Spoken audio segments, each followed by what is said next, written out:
Assalamualaikum warahmatullahi wabarakatuh. Pada kesempatan kali ini, saya akan mempresentasikan terkait mata kuliah Discourse Analysis, yang mana saya akan menyampaikan materi tentang turn taking. Turn taking. Turn taking is a type of organization in conversation and discourse where participants speak on at a time in alternating turns.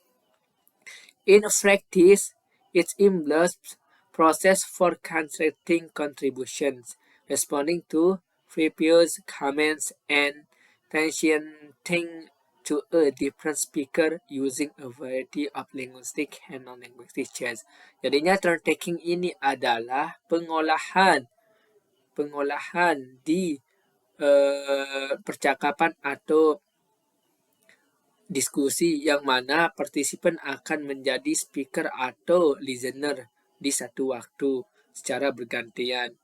In practice, di praktisnya ini membutuhkan proses dari kontribusi speaker maupun listenernya, baik itu menggunakan comment atau answer about information and so on. Lanjut kita ke bagian turn taking.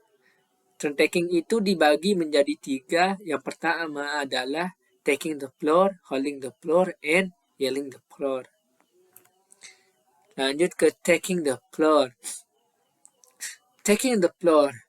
When the conversation occurs, it means that the participants have initiative to speak or obeying the topic to be discussed.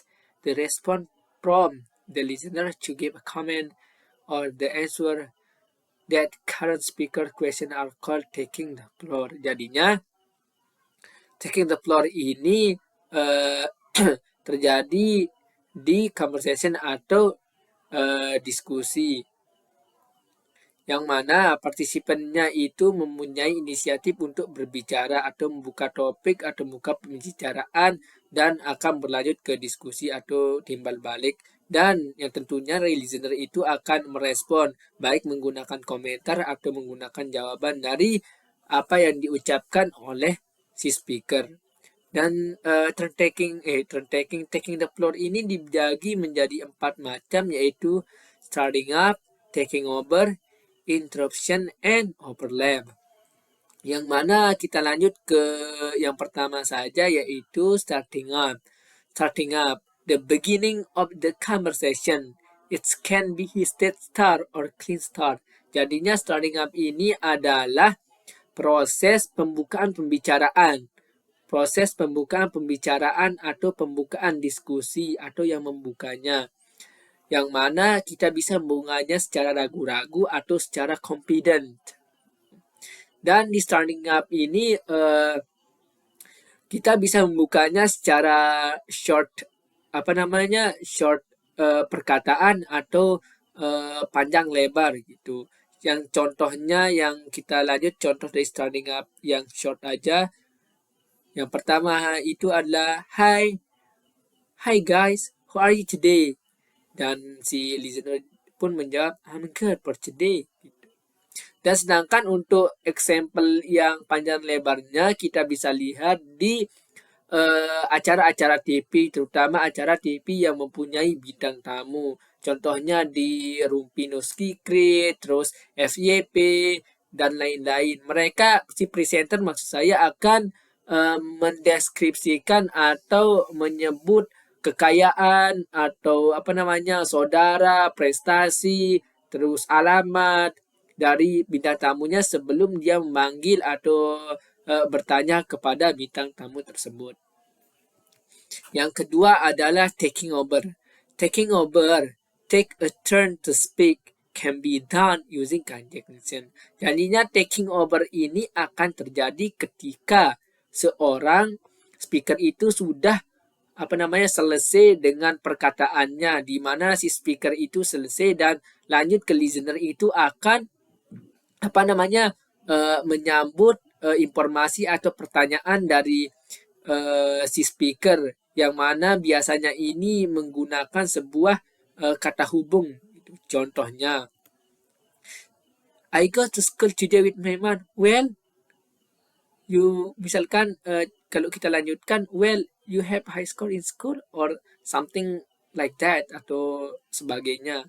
Pokoknya taking over ini akan terjadi ketika suatu informasi sudah selesai disampaikan oleh speaker, terus listener itu akan menjawab informasi tersebut atau menanggapinya baik secara komen atau secara jawaban. Terus yang ketiga ada interruption. Interruption, take a turn while the current speaker haven't finished his speaking yet. This happens since the next speaker think the current speaker talk is enough. Jadinya interruption ini adalah kalau di bahasa Indonesia kan itu sebagai pemotongan pembicaraan atau sebelum si speaker itu menyelesaikan informasi atau pertanyaan yang akan dia sampaikan, si listener itu sudah menanggapinya. Kenapa? Karena si listener itu sudah mengetahui apa yang akan disampaikan oleh si speaker, atau si listener itu sudah got a point apa yang speaker akan katakan atau yang speaker sudah katakan. Contohnya, I went to school yesterday and I entered to the classroom. Oh yeah, you took your break there. Nah, karena si listener ini sudah tahu si speaker ini meninggalkan tasnya di sekolah, jadinya si listener ini langsung menanggapinya, saya tahu kamu itu mengambil tasmu di kelas gitu. Terus yang terakhir adalah overlap. The participant talk together. Nah, jadi overlap ini sering kali kita temukan saat kita berbicara, di mana keduanya akan berbicara bersamaan. Ini kasus ini sering kita temukan saat debat. Kedua dari speaker ini akan berbicara, tentunya keduanya akan menjadi seorang speaker dan keduanya akan menjadi seorang listener, dan inilah hal yang kurang bagus di dalam conversation atau discuss. Kita contohkan di sini, I looked at the dog when I was at your house yesterday, and I didn't believe it. I know because I didn't like dog. Jadinya and I didn't believe it ini akan bersamaan dia dikatakan sama I know because I didn't like dog gitu. Jadinya intinya kalau overlap ini adalah kedua orang itu, misalkan ada dua orang di sana yang make conversation, keduanya itu berbicara secara bersamaan dan otomatis mereka akan menjadi speaker berdua dan menjadi listener secara bersamaan. Kita lanjut ke materi yang lain, yaitu holding the floor. Holding the floor, carry on taking. The participant who hold the floor has a right to bring conversation as well as he want. Jadinya kalau kita artikan secara singkat ini, holding the floor ini adalah proses di mana si speaker itu akan menahan untuk tidak menyelesaikan apa yang akan dia sampaikan, baik itu menggunakan gesture atau menggunakan sebuah perkataan. Contohnya, will you go to school today? Maybe yes. And my mother will accompany me. Seharusnya kalau dia tidak menggunakan atau tidak memiliki gestur yang gestur yang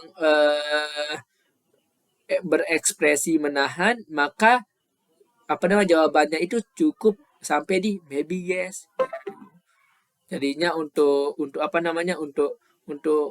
holding the floor ini intinya itu adalah menahan sebuah argumen atau statement atau conversation, dia itu belum menyelesaikan apa yang dia akan selesaikan gitu, apa yang akan dia sampaikan itu belum selesai.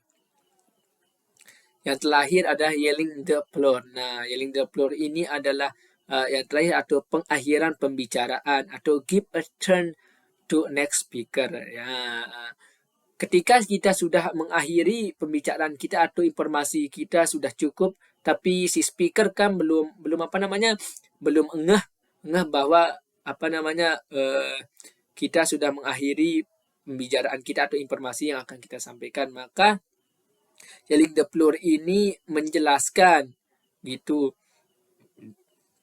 menjelaskan bahwa informasi kita itu sudah selesai atau pertanyaan kita itu sudah selesai, baik secara gesture atau secara secara omongan. Kalau contohnya secara gesture, will you go to school? Will you go to school tomorrow? Misalkan, akankah kamu ke sekolah besok? Kalau kita secara gesture, kalau dia belum mengerti, kita itu sudah menyelesaikan informasinya itu, kita akan menggunakan gesture mata atau gesture tangan. Kalau gesture mata, kalau gesture tangan, kalau dia belum paham lagi atau kita tidak menggunakan gesture, kita hanya menggunakan menggunakan pembicaraan, please ensure itu. Singkat itu sih, yelling the floor, holding the floor, and taking the floor. Jadi mungkin untuk untuk materi tentang turn taking ini, hanya ini yang dapat saya sampaikan. Kurang dan lebihnya mohon dimaafkan. Assalamualaikum warahmatullahi wabarakatuh. La la la.